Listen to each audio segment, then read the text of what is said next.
Hello guys, welcome back. तो आज था संडे और मैंने सोच रखा था कि बेड पे तब तक पड़ा रहूंगा जब तक पड़े पड़े मेरी कमर नहीं बोल जाएगी। लेकिन मेरी काम वाली ने झाड़ू लगाने के चक्कर में पंखा बंद कर दिया, जिसकी वजह से मेरी नींद हराम हो गई। और उठते ही मेरी बहन मेरे सिर पे तांडव करना शुरू कर देती कि भैया मुझे स्कूटी चलाने ले चलो। और सब लोग इतना कुछ सीख ही रहे हैं तो मैं भी दारू से कह देता हूँ कि दारू मैं बैलगाड़ी चलानी सीख लेता हूँ। और इसी बात पर दारू कहता है कि बेटा तू सीखेगा तो तब कुछ जब तू अपनी जबान चलानी बंद करेगा।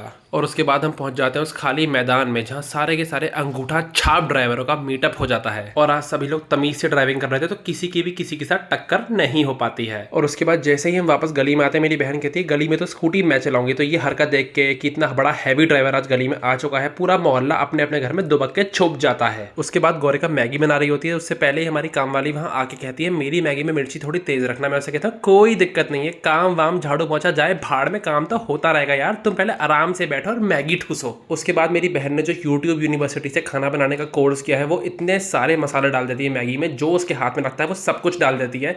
मैं कहता हूँ बहन अभी थोड़ी सी कमी रह गई, इतने मसाले डाल दो इसके अंदर कि जो भी इसको खाए उसके दस्त लग जाए, वो बाथरूम से बाहर ही ना निकल पाए। उसके बाद मेरे अंदर पता नहीं कहाँ से चुल होती है। मैं सोचता हूँ भले ही हम मैगी खा रहे हो लेकिन मैं बनाऊंगा अपनी मैगी को हेल्दी।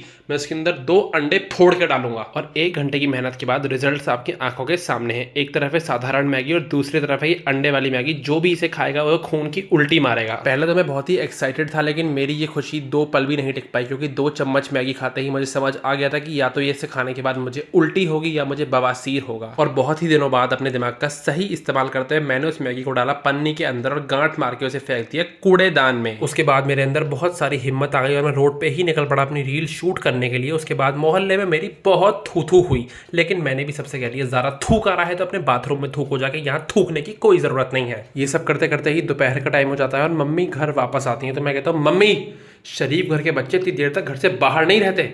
और मेरी ये बात को इग्नोर मारते हुए मम्मी मेरी आंखों के सामने से चली जाती हैं। थोड़ी ही देर बाद मुझे शोर शराबे की आवाज़ आती है तो मैं बाहर जाकर देखता हूँ सभी लोग खड़े होते हैं। और घर के बाहर देखने पे पता चलता है हमारे प्यारे पड़ोसियों ने जो खुराफाती पिल्ले पाले हैं, उन्होंने फिर से आज हमारे घर पे आके हक दिया है। लगता है इन पिल्लों को भी डंडे की डोज चाहिए। फिर अंदर आते ही मैं पापा मम्मी से मजाक मजाक में बोल देता हूँ कि आजकल तो आप दोनों के पैर घर में टिकते ही नहीं है। और इतनी सी बात पे ही हमारी बहुत बड़ी फ्रेंडली सी फाइट हो जाती है। और इसी लड़ाई के बाद ही डिसाइड होता है कि आज मुझे और मेरी बहन को खाने का एक भी दाना नहीं दिया जाएगा। लेकिन हमारी इमोशनल नौटंकी करने के बाद हमें एक वक्त की रोटी नसीब हो ही जाती है। हमने खाना खत्म किया ही था कि पीछे से ऐसे चिल्लाने की और हंगामे की आवाज़ें आती हैं कि थोड़ी देर के लिए लगा कि डोनाल्ड ट्रंप ने खुद ही हेलीकॉप्टर से छलांग मार दी है। लेकिन छत पे जाके पता लगता है कि ये तो वही बच्चे हैं जो खेलते कम है और चिल्ला चिल्ली ज़्यादा करते हैं और खुद को पता नहीं कौन सा बल्लेबाज समझते हैं। फिर छत से आके मैं देखता हूँ तो हमारी इतनी बुरी तरीके से डांट लगाने के बाद दोनों हस्बैंड वाइफ पनीर की सब्जी बनाने में लगे पड़े हैं।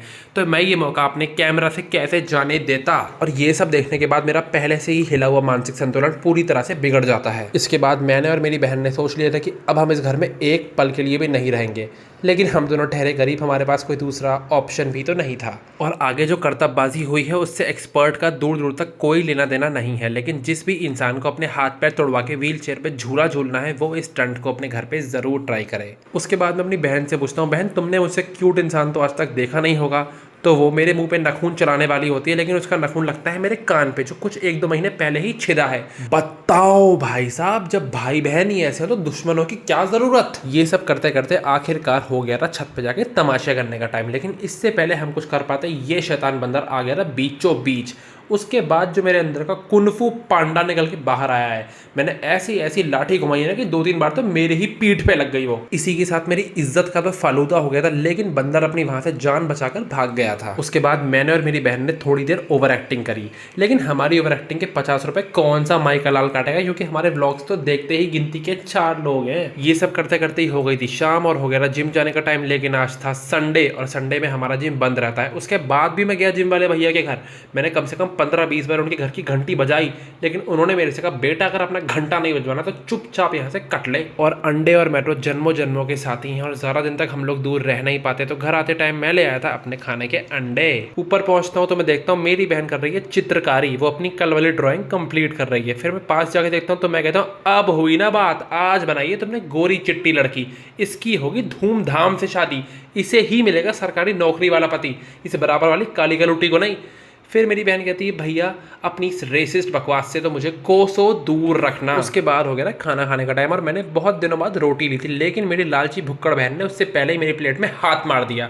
मैंने कहा फ़ोन देख देख के तुमने कहाँ का फैशन सीखा है, कौन से देश में ऐसा हो रहा है कि दूसरे की प्लेट की थाली में से छीन के खाना खा जाओ। हमें दिन में बुरी तरीके से हड़काने के बाद आज हमारे पापा को हम पे बहुत प्यार आ रहा था, तो उन्होंने ऐसी इंटरनेशनल लेवल की आइसक्रीम बनाई थी कि इस आइसक्रीम को जो भी खाए वो अपनी कटोरी चाटता रह जाए। इतना खाना ठूसने के बाद हो जाती है गहरी काली रात। इसी के साथ टाटा बाय।